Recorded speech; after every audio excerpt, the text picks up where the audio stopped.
science? Écoutez, je sais que ça m'amuse beaucoup d'entendre parler de complotisme, d'être dans la négation du fait que la circulation d'argent à ce niveau-là risque d'être associée à de la corruption. Donc il y a des gens manifestement qui ne voyaient pas ça, donc qui n'ont probablement pas de notion de l'histoire, de tout ce qui s'est passé dans le temps, parce que c'est vieux comme le monde, la corruption. Mais j'aurais fait un petit travail pour qu'ils arrêtent de dire des bêtises, pour dire que les partenaires que nous avons ont tous déjà été condamnés pour corruption.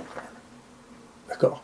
Donc peut-être que ce coup-là, ils ne le font plus. C'est possible, mais vous voyez, Gilead, là, condamné à 97 millions de dollars.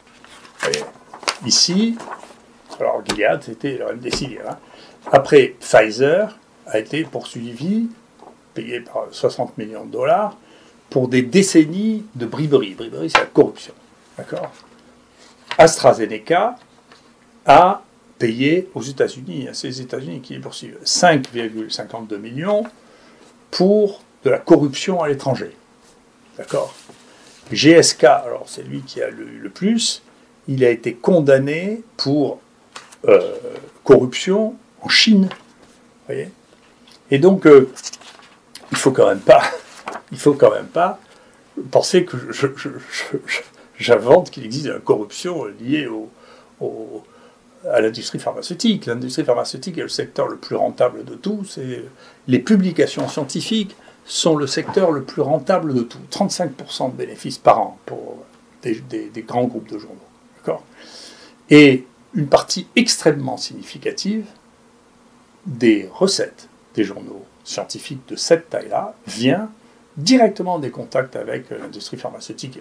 Il y a un exemple, par exemple, il y a une année où Merck a acheté pour 500 000 dollars de bons à tirer, c'est-à-dire d'articles théoriquement faits pour être distribués. En pratique, ils ont versé 500 000 dollars au journal qui l'a publié, ce qui a constitué une partie importante de ses recettes. Ça s'appelle de la corruption déguisée, simplement, parce que je ne pense pas qu'ils aient eu la capacité à distribuer autant de bons à tirer. Donc, c'est un monde normal. Il y a des gens qui cherchent à gagner de l'argent à tout prix. C'est le rôle de l'État. C'est pas la faute des gens d'essayer de gagner de l'argent. La corruption est un phénomène qui est aussi important que à chaque fois que vous avez beaucoup d'argent et que l'autre en a beaucoup moins, vous avez un phénomène de mécanique des fluides, de transfert de celui qui a beaucoup d'argent vers celui qui en a peu s'il est d'accord pour lui rendre service. Mais on ne donne pas d'argent à quelqu'un si on n'en attend pas un service. C'est pas vrai. On n'invite pas quelqu'un à un congrès, on n'invite pas quelqu'un à un déjeuner. C'est connu depuis bien longtemps. C'est Milton Friedman qui dit ça. Il n'y a pas de repas gratuit.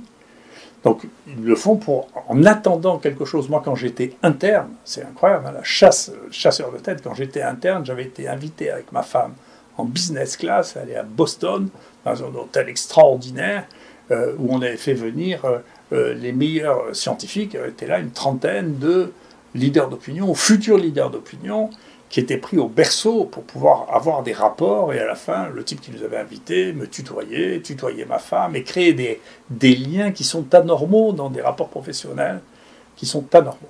Parce que ensuite, vous aviez des difficultés, quand quelqu'un est devenu un copain, à dire, non, son truc, écoutez, on ne prend pas son truc.